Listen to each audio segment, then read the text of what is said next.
ओम श्री गणेशाय नमः। जय श्रीमन्नारायण, जय आदिशक्ति माता। दोस्तों, जैसा कि आप जानते हैं आज चैत्र पूर्णिमा है।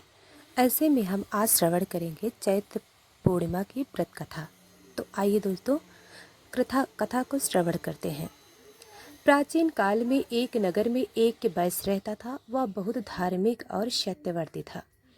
उसकी पत्नी भी सत्यवर्ती और सुशील थी। वैश्य और उसकी पत्नी दोनों ही भगवान विष्णु के परम भक्त थे और चैत्र पूर्णिमा को विशेष रूप से व्रत रखते थे। वैश्य ने अपनी पत्नी से कहा, हे देवी, इस बार सत्यनारायण भगवान का व्रत पूर्ण श्रद्धा और भक्ति भाव से करना है। उसकी पत्नी ने सहर्ष स्वीकृति दे दी। निर्धारित दिन व्रत किया और भगवान नारायण की कथा आयोजन किया गया।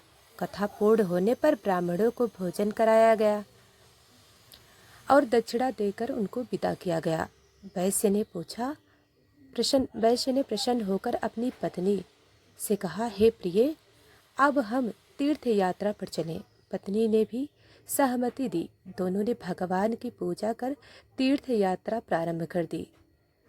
जब वे पहुँचे तो उन्होंने देखा कि वहाँ के राजा ने एक बड़ा यज्ञ रचाया है। वहाँ ब्राह्मणों और मुनियों की भीड़ थी।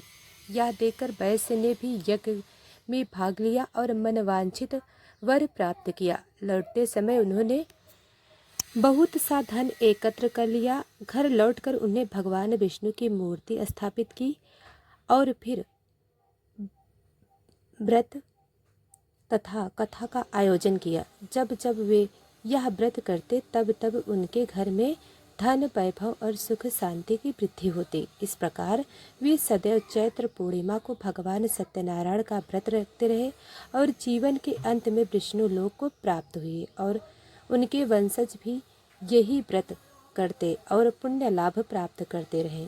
इस व्रत को करने से समस्त मनोकामनाएं पूर्ण होती हैं और सभी दुख दूर होते हैं।